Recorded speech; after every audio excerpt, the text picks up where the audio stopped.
This is Michael Cowan, and welcome to Trial Lawyer Nation. You are the leader in the courtroom, and you want the jury to be looking to you for the answers. When you figure out your theory, never deviate. You want the facts to be consistent, complete, and credible. The defense has no problem running out the clock. Delay is the friend of the defense. It's tough to grow a firm by trying to hold on and micromanage. You've got to front load a simple structure for jurors to be able to hold on to. What types of creative things can we do as lawyers, even though we don't have a trial setting? Whatever you've got to do to make it real, you've got to do to make it real. But the person who needs convincing is you. Welcome to the award-winning podcast, Trial Lawyer Nation, your source to win bigger verdicts, get more cases, and manage your law firm.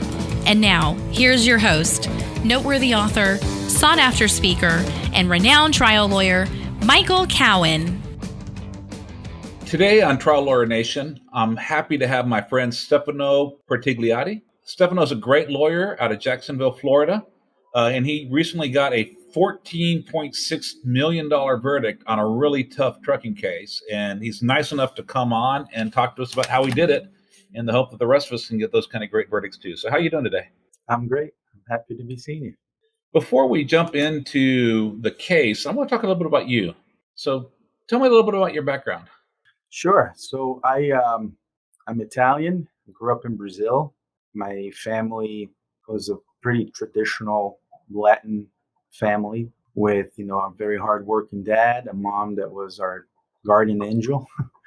I have a brother and a half sister, and my brother and I were only a year and 3 months apart. So it was my best friend my whole life. Wow. Still is. And he's actually the reason I'm a lawyer. Before law school was running some family businesses with my dad. And I had a romantic relationship that kind of woke me up to some priorities that I needed to readdress. And my brother was in college and had a plan to go to law school. And I said, I need to focus on completing school and doing things the right way. Because I was making a lot of money, but young and spending a lot too, and thinking I knew more than anybody because I was doing so well, relatively speaking, for a young guy. So I dropped everything. I said, Bruno, I'm going to come over to Tampa. And he goes, oh, great. Yeah, I'll pull out the couch. And he goes, no, I'm coming to Tampa to go to school with you and finish school. And he's younger, right? So, but he had caught up to me in terms of credits at that point. And sure enough, I moved out there. We finished college together. He was going to law school. And I said, heck, I'll go with you. Wherever you end up, I'll make sure I'll get in as well, and we'll do law school together. And halfway through, I had a chance to work on a really cool PI case, personal injury case. And I was, the bug bit me. And my brother had no more interest in law. We completely switched. He now runs all of our family businesses out in Orlando. And I'm practicing law full time. That's awesome. Now, just in talk, because I've known you for a long time, you've had some business experiences that have had application to your law practice. Yeah. So one of the businesses we have based out of Orlando is a human behavioral research group. And so we have a university called Florida Christian University. Inside that university, we have this lab group, whatever you call it, where we study human behavior, communications, motivation, personality from different fields of study, from social studies all the way through neurosciences. And before law school, a big part of what I did was consult with businesses like IBM, L3, AT&T, Marriott, big Fortune 500 corporations on how to build, high performance teams, leadership, executive coaching. And we actually train a lot of professionals in the area of mental health and coaching, psychology on how to use some of the tools that we've developed. And at its very core, the primary tool that we have, which is a personality assessment tool, affects what we care about and how we communicate. So in the same, so for example, if we're talking about sales, right, the same car has different values to different people. Some people may appreciate the flashiness and the status of it. Some people may appreciate the reliability of it. Some people may appreciate the power. Same car, different values. So it's very much the same in the case that we're trying. Same case, different values to different people. Some people are very concerned with the fact that a rule was broken. Some people would be very forgiving of someone breaking a rule if there's good reason for it. Some people can really sympathize with the social effects of injuries, of physical or mental limitations. And other people aren't as driven by that. They want to see numbers. So actually, I often, during jury selection, I'm not leading voir dire. I'm sitting there taking notes of every little cue I can to get everybody's personality assessment figured out as the best I can without putting them through an assessment. And then once I get into opening, I'm already speaking to different people based on first the way that they like to hear things and the subject matter that they care about. And we try to be mindful of that through trial.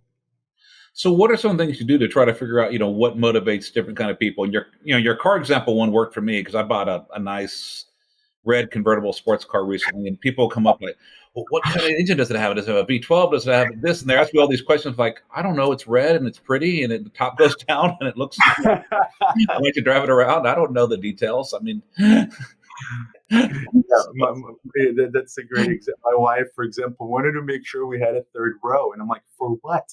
Well, in case, someone comes to visit and we can keep everybody. I'm like, Brittany, that's not going to happen. We have 2 strollers. We have car seats. Yeah. We could have 5 rows. We're not going to be fitting people into our car.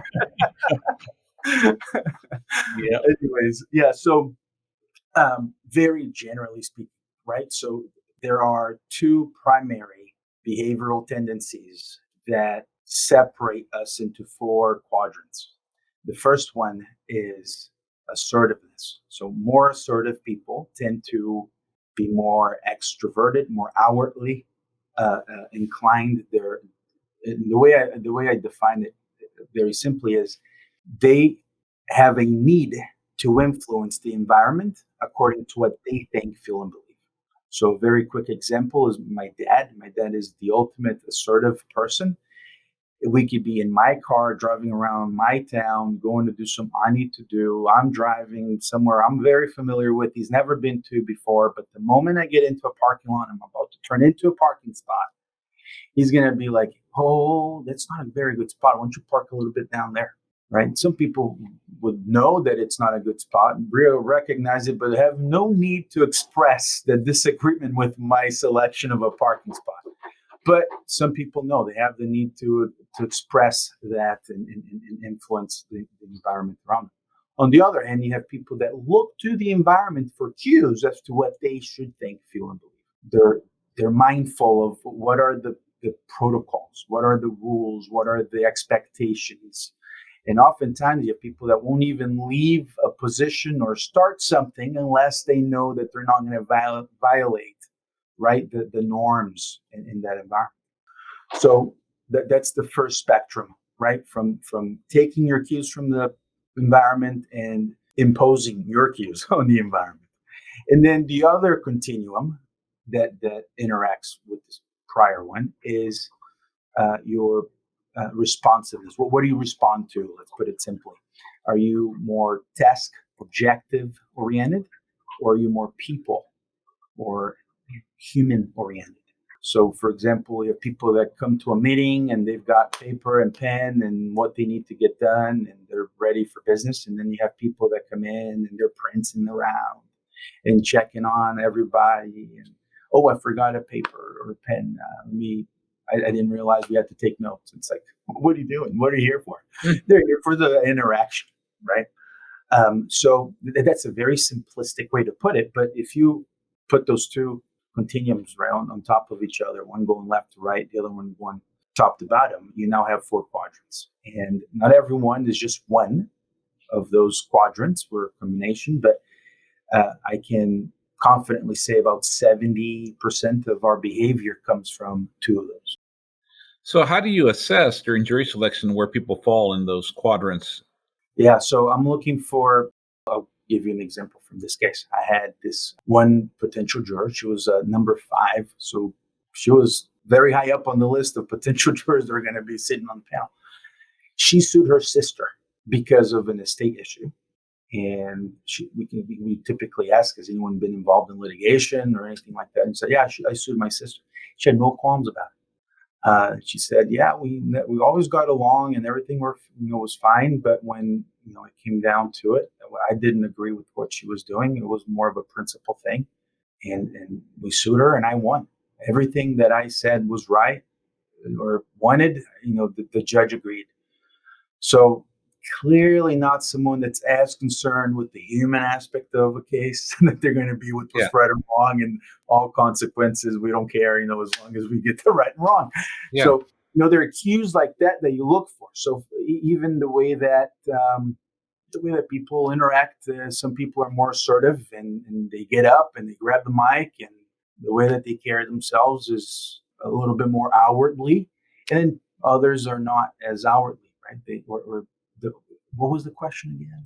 Or what can I, what would you like me to say type thing? They're looking for you to tell them what to do. That's more of a non-assertive person. And then, whether they're more task-oriented or people-oriented, like I just, gave that example. That's actually to me, the easier part of it. We ask them what are they into? What do they like to do? Their work oftentimes will tell us what they're into. We ask people, what do you value at work? Because this case involved wage loss, or my client no longer being able to operate a semi. So some people love meeting people from all over the world. Others liked that there's no limit to how much I can make. So how do you use, so you're in jury selection, you're trying to size up the potential jurors on these 2 axes, the objective versus people-oriented, and then are they putting their will on the world versus they're looking to the world for cues on how to think? How do you use that?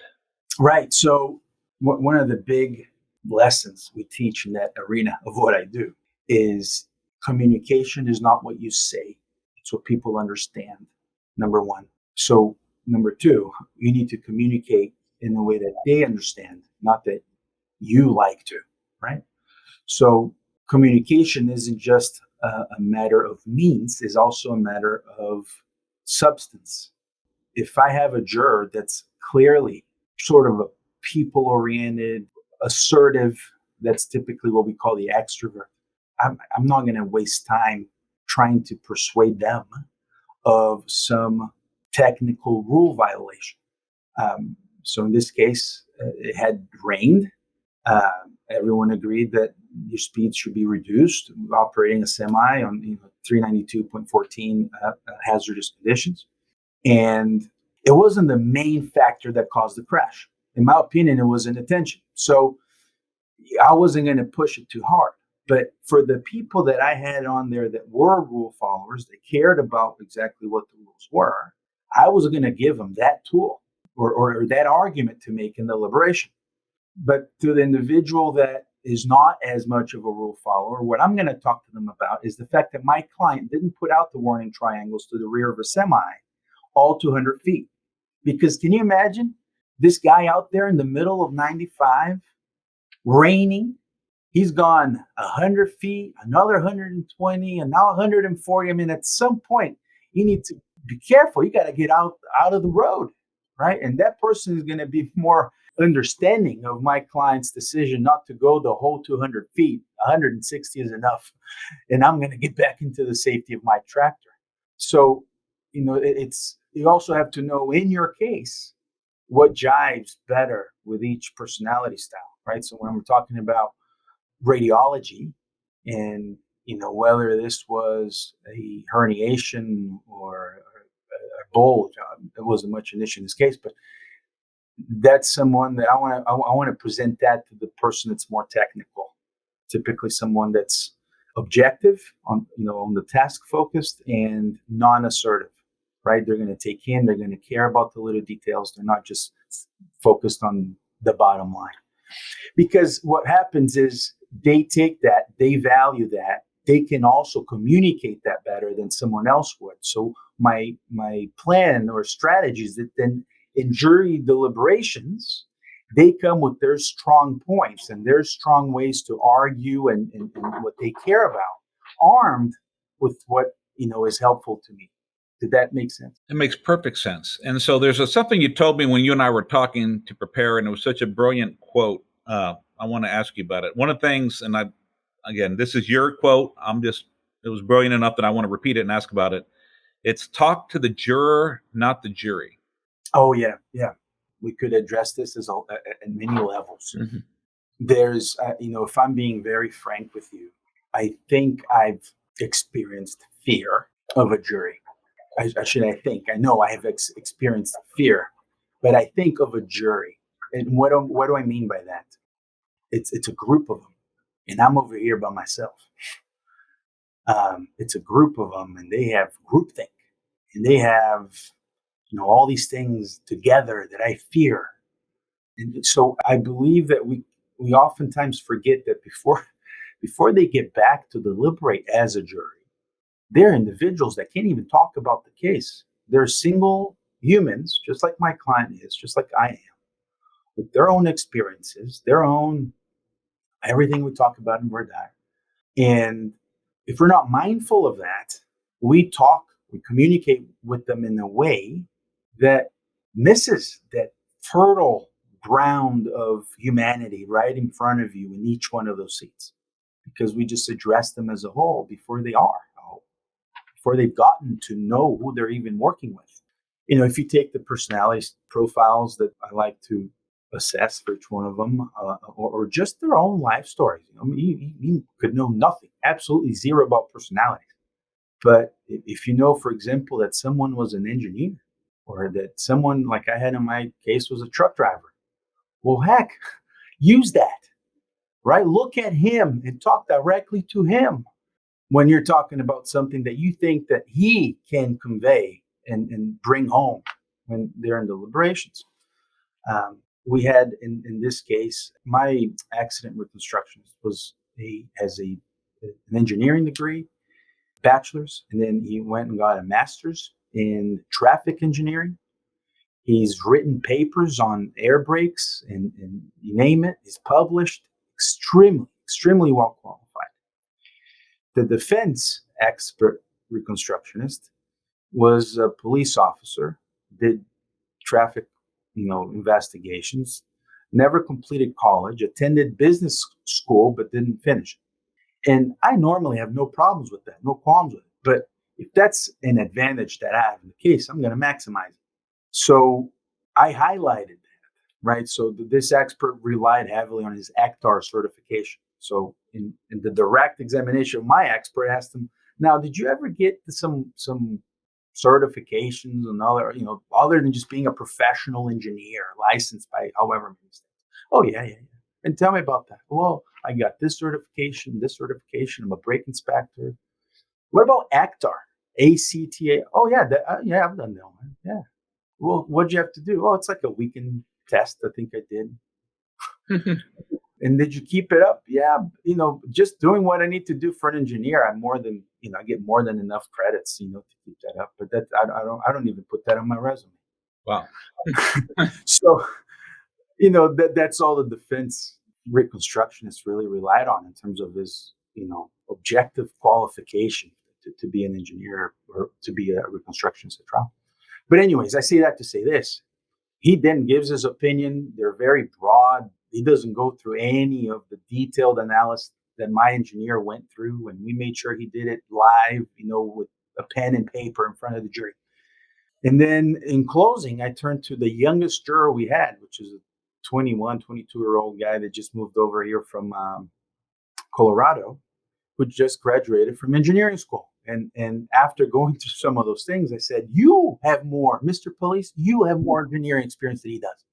And they all laughed and they appreciated it. And he was nodding along with me as I'm going over the analysis, So it's those personal connections that you establish with them that draws them in. Yeah. On an issue, on sort of a relational level, and hopefully, overall with your case. Each year, the law firm of Cowan Rodriguez Peacock pays millions of dollars in co-counsel fees to attorneys nationwide on trucking and commercial vehicle cases. If you have an injury case involving death or catastrophic injuries and would like to partner with our firm, please contact us by calling 210-941-1301 to discuss the case in detail and see where we can add value in a partnership. And now, back to the show. That's great. I've been doing this for a long time. I never really thought that much about talking to each person individually. I mean, I try to make eye contact and talk to people, but the level of thought you put into it is really impressive. I'll give you one more little example of that, and I don't know, maybe it's not appropriate or right to do this, but we'll find out. I think ultimately every single juror was Christian, and at least 4 of the ultimate 6 were very much devout Christians. Okay. And my client is Catholic, so a Christian, but, Catholic. And one of the things I had learned from him is that now he goes to church more often because he thought he almost died. Or, he has this thing that God saved him because he was standing outside by the tractor trailer moments before the crash happened. And wow. He thought, let me go inside I'm not feeling right now. Let me go inside my tractor. And sure enough, moments later, he got hit and the tractor trailer jackknife was pushed over 100 yards, so 100 feet. So he would have been, who knows? So one of the things we talked about is how the crash brought him closer to God. And we went over why.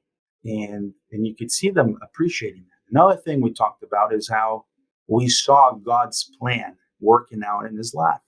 He was not married when his wife, so my client's from Cuba, right? Him and his wife lived in Cuba with their kids. But it's a second marriage for both of them. He wasn't married when his wife was drawn out of a lottery system for her residency in the U.S. and she left Cuba. And, you live the rest of your life hoping that maybe one day you can join her. The very next year, he gets drawn. Oh, wow.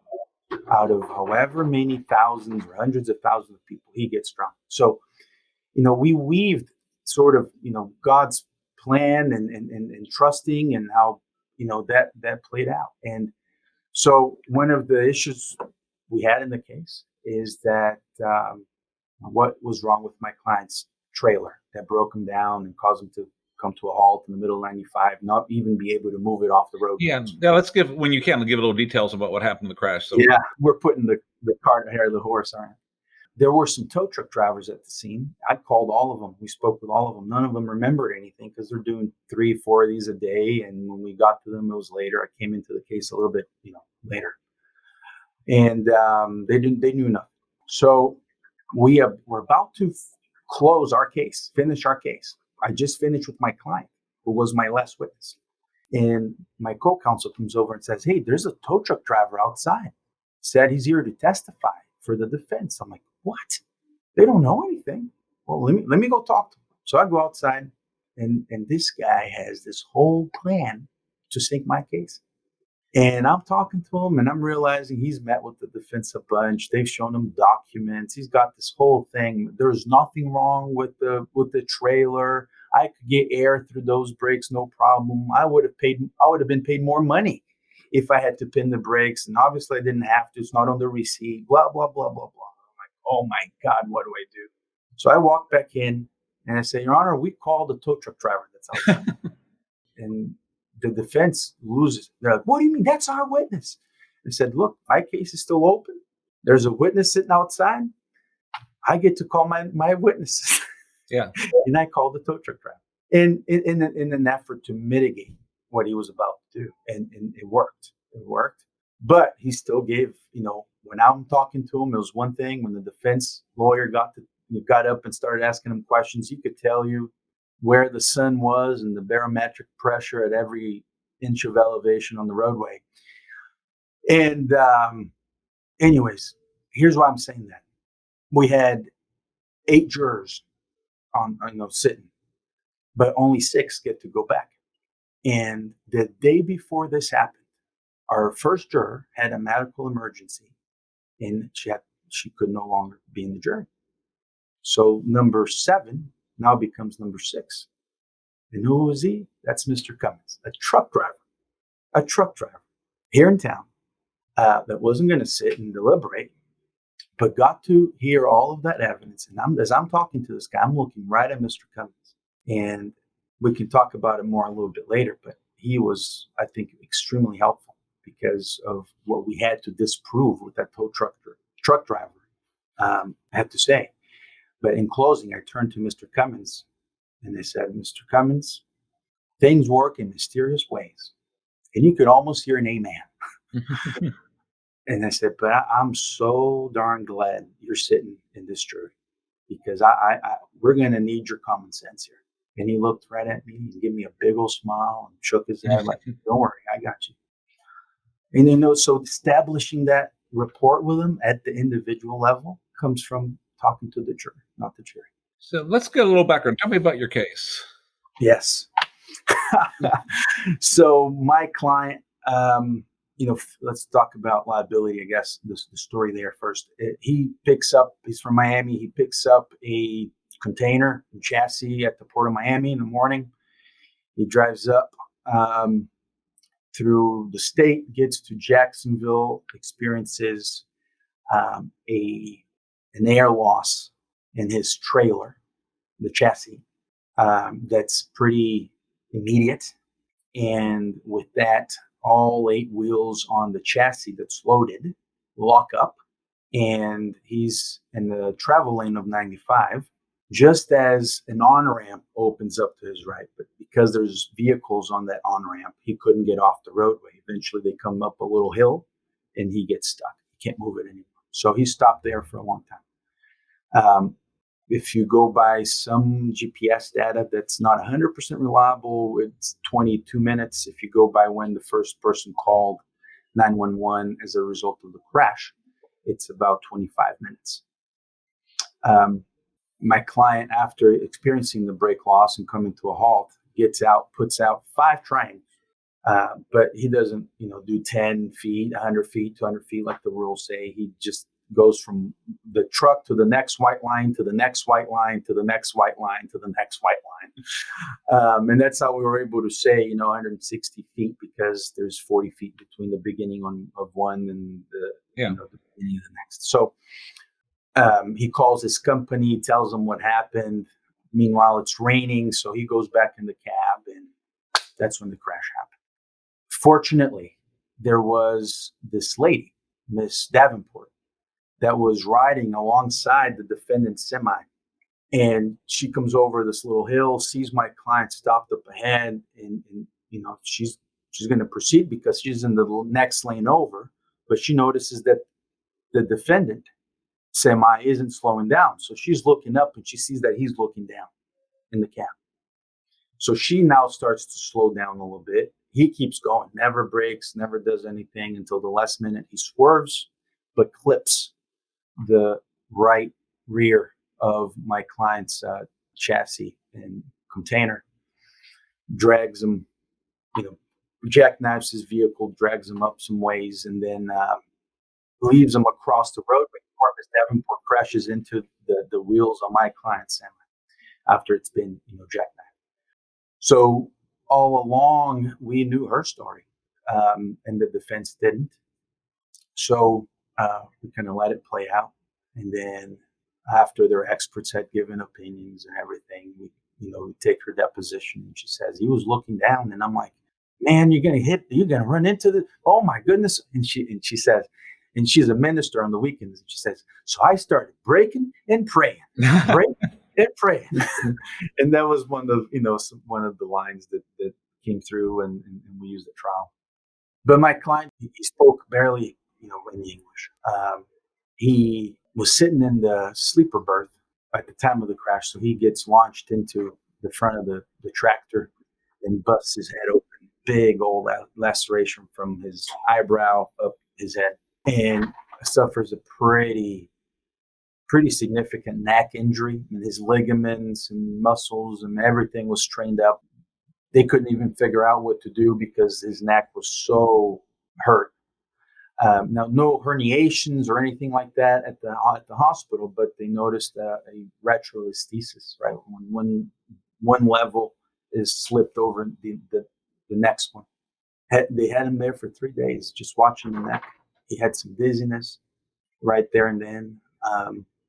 And it initially gets worked up like a neck case, because he ends up having neck surgery. But the dizziness doesn't go away. And then he gets better from the neck surgery, starts driving for Uber. And everyone around him noticed that his mental health suffered tremendously from being an Uber driver in Miami. And that was because he was stressing some of the neurological aspects of vision and perception and navigation that had been affected by a brain injury that no one knew about then. So we get involved in the case, we get into the right providers and all that. And sure enough, 2 DTIs confirmed that he had a brain injury.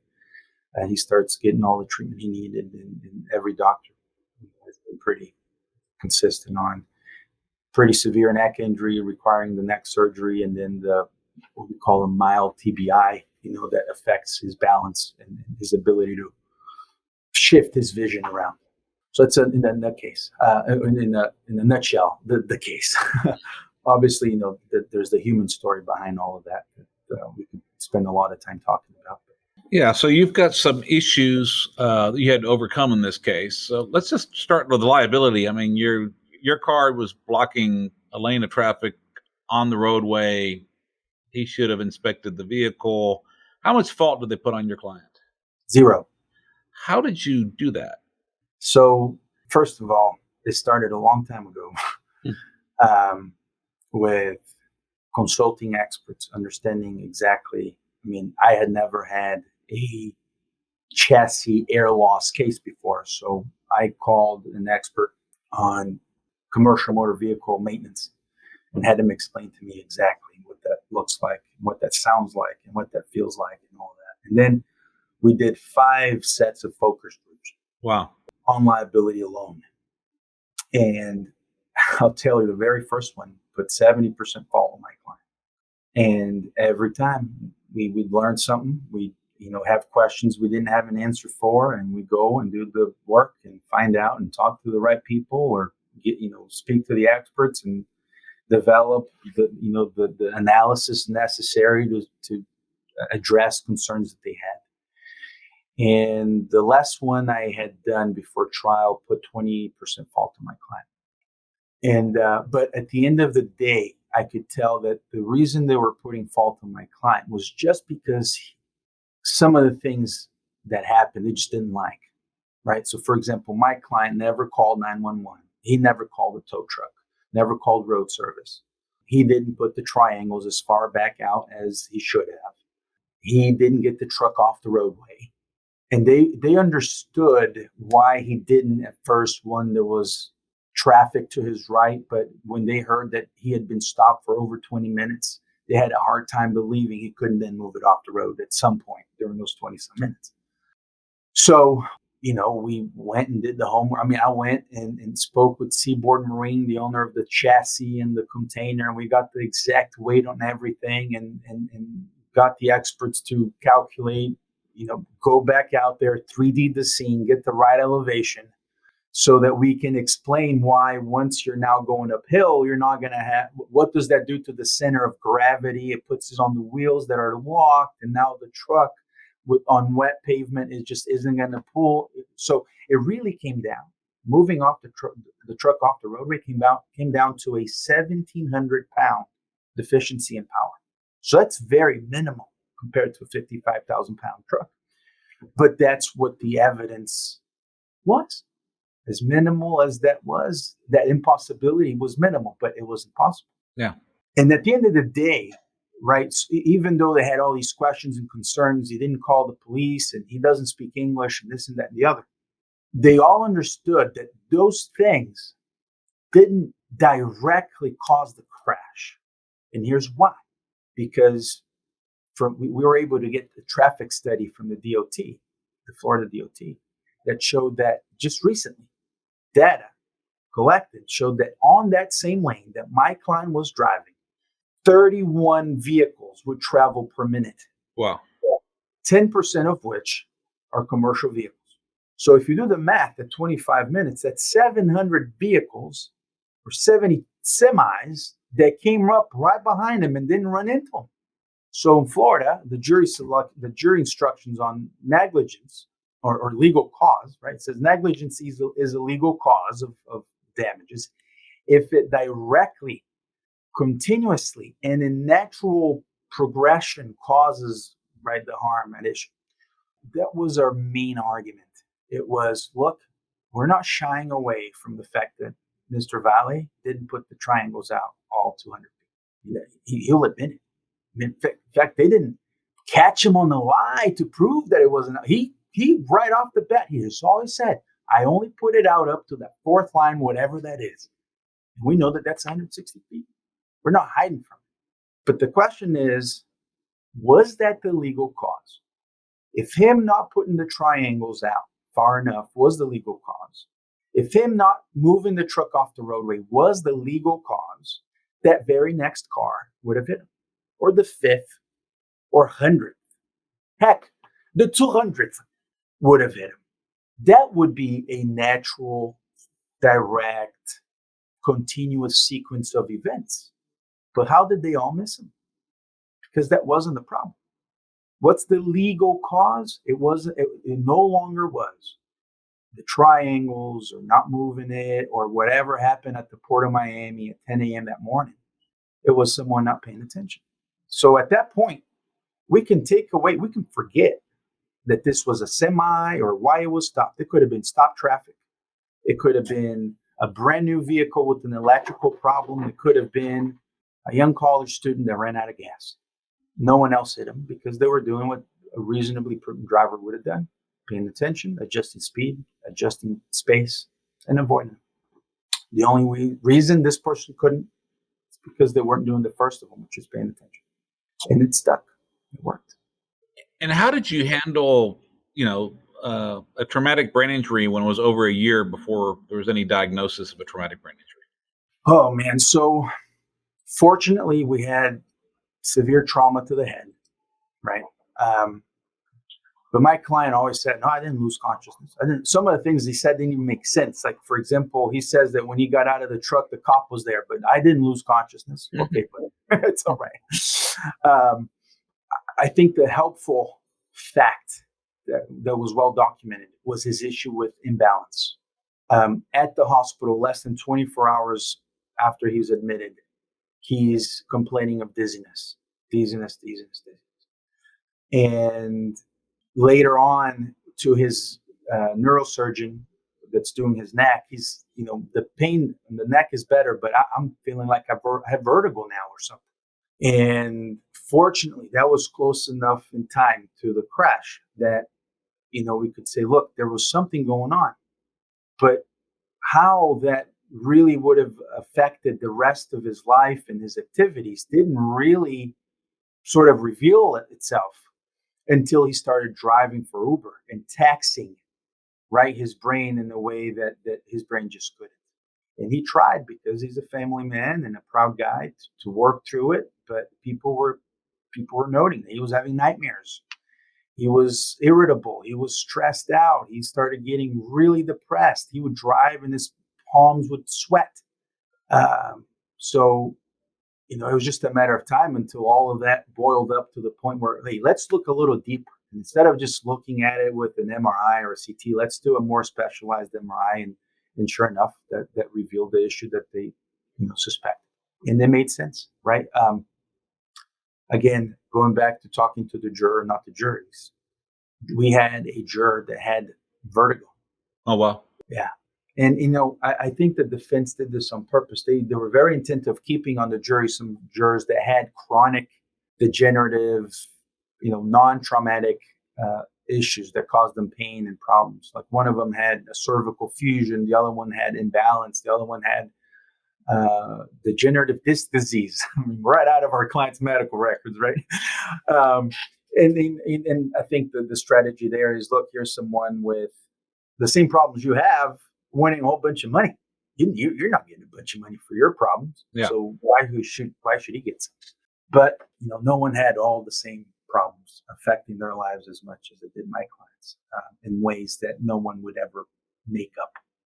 You don't make your grandkids cry out of anger or distance if you can avoid it.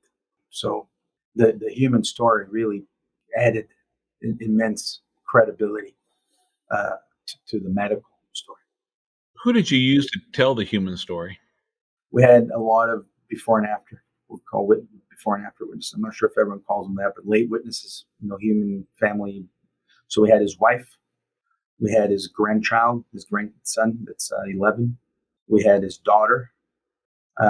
We had one of his best friends. We had 3 coworkers. One of the coworkers, unfortunately, couldn't testify because of the time. And this is one of those things that I had noted to talk about is voir dire ended up taking 2 full days instead of 1. So we lost a day and a half between another day of voir dire and some argument in the morning and then openings and all that. So our entire order of proof was jacked up. We normally like to start with liability, then get into the damages. Nope, we started with a radiologist when we went into another doctor, then we went into a neurologist. I mean, it was all over the place. So it took a lot of framing, issues with each witness, and a lot of trusting the jury that they could, separate things and keep things in the right box and then bring it together later. Because not only did it jack up our order of proof, we had expected the case to last 7 to 9 days of trial. It went through 13 days of trial. Oh, wow. So,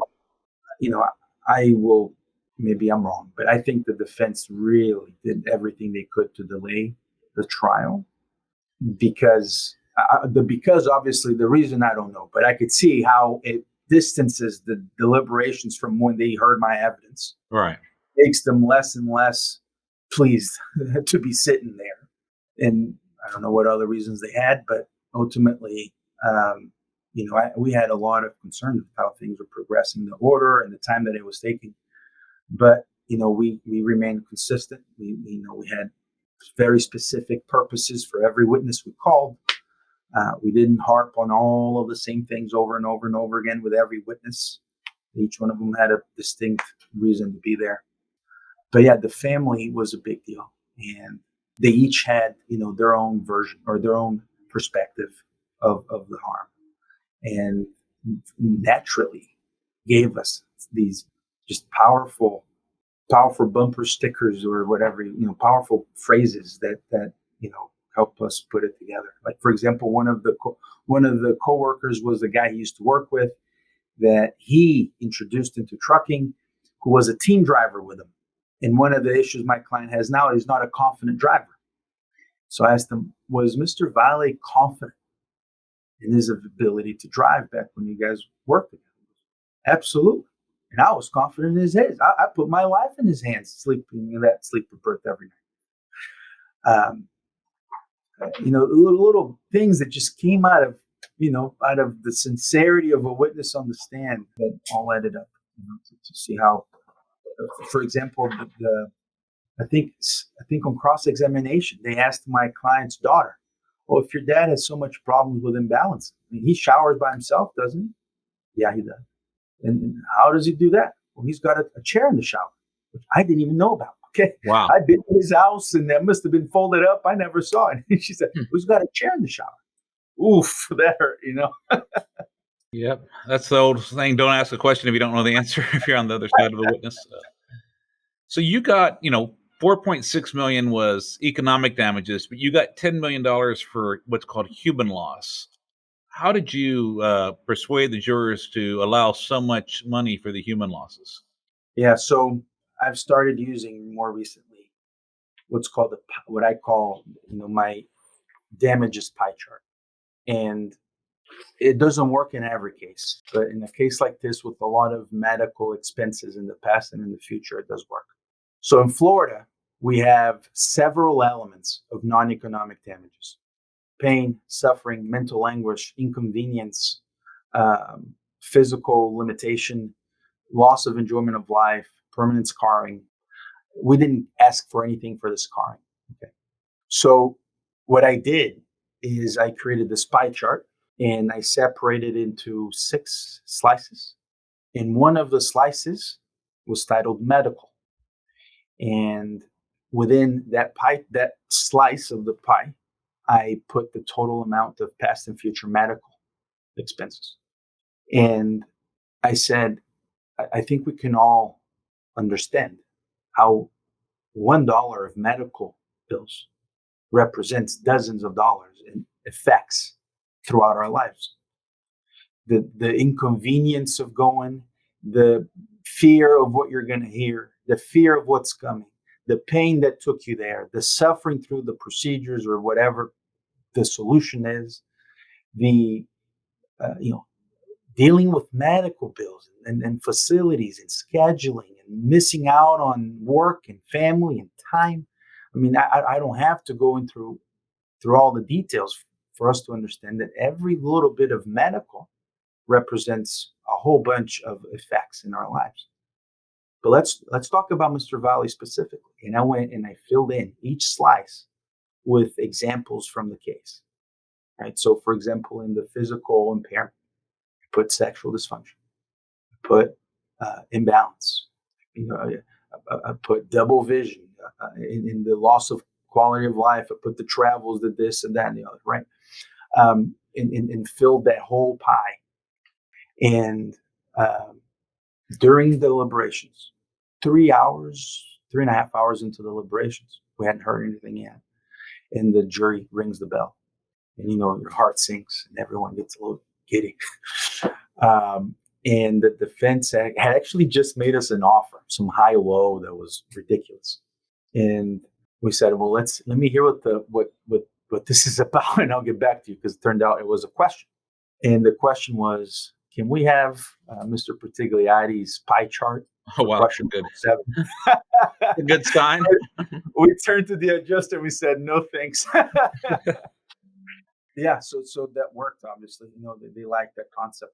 But obviously, there was a story, there was evidence tied to each slice and the details or the examples, right, within each slice of all the other non-economic damages. I'll say a couple points that to me were very significant. One is, that I think it was Muhammad Ali that said, or it might have been Mike Tyson, actually. It said, everyone's got a plan until you get punched in the face. Tyson, yeah. Yeah, it was Tyson, right? And that was our order of proof. We were struggling, right? So we needed to readjust and be flexible. Damages before liability. We got the delays in the case. So why do I bring that up? Because, this is proof that you can only plan for so much. If you don't have the actual evidence and the purpose for each witness and what you expect each juror to write down for each witness, right? Planned out well, you could be in trouble because their order may change. Some of them may be tightened to a couple minutes. My client ended up being on the stand for almost a day and a half. Wow. So all of that just required a lot of flexibility. And if we had our choice, obviously wouldn't have to be as flexible, but definitely something that I'm going to be more prepared for in the future. Another one is I am so particular about credibility, right? I tell my clients credibility is number one. I'd rather understate your claim and preserve credibility than overstate it by 1% because the credibility is lost over the whole. So how we looked, how our table looked, how our witnesses looked, how our team worked together, how our documents came up, all reinforced credibility.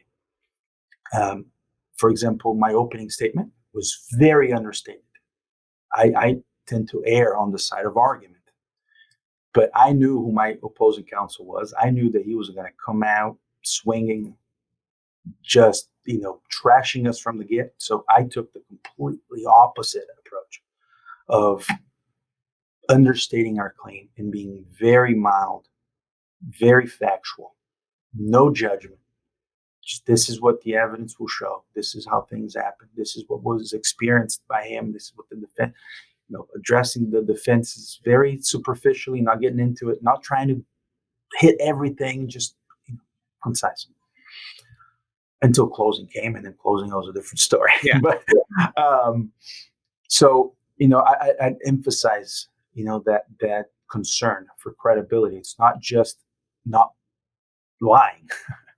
It's how you present yourself, how your team works together, how you respect the judge, how you respect the juror's time, how prepared you are, how organized you are, consistency between the witnesses. I always made sure that there was I'm not talking about repeating the same thing, but some overlap in all of the witnesses' testimony, right? Where one sort of reinforced the other, right? So especially with the before and after witnesses. And, between flexibility and credibility, it kind of leaves you with this trusting the jury. Yeah. It's not easy, but this is one where we really had to, because things came up last minute. There were points being made in closing argument that how can they be making that argument? And we just got to trust that they're seeing through it, and that, at a personal level, they understand it. As a group, they will reinforce that understanding and come through. And gosh, they did. Well, I want to tell you, I'm so proud of you. I've watched you kind of come up the ranks. I met you when you were a younger lawyer. You're still fairly young. I mean, you got small kids at home and stuff, but you definitely, seeing your incredible success and seeing the things you're doing make me so proud and so happy. Really looking forward to next time I see you in person again. And congratulations. And I've learned a lot. I've taken a lot of notes. I know when I'm doing a good podcast, when I'm taking a lot of notes of what I want to do at my firm and what I want to change and and so I've taken a lot of notes on this one. I hope listeners, I hope you guys have gotten a lot out of it too. And look forward to having you all next time on Trial Lawyer Nation. Thank you for joining us on Trial Lawyer Nation. I hope you enjoyed our show. If you'd like to receive updates, insider information, and more from Trial Lawyer Nation, sign up for our mailing list at triallawyernation.com.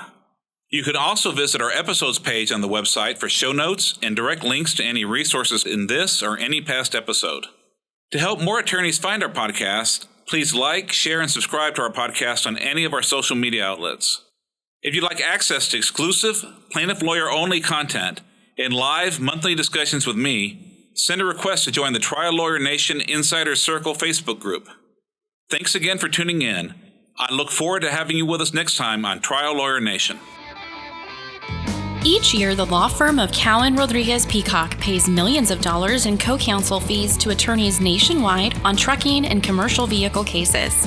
If you have an injury case involving death or catastrophic injuries and would like to partner with our firm, please contact us by calling 210-941-1301 to discuss the case in detail and see where we can add value in a partnership. This podcast has been hosted by Michael Cowan and is not intended to, nor does it create the attorney-client privilege between our host, guest, and any listener for any reason.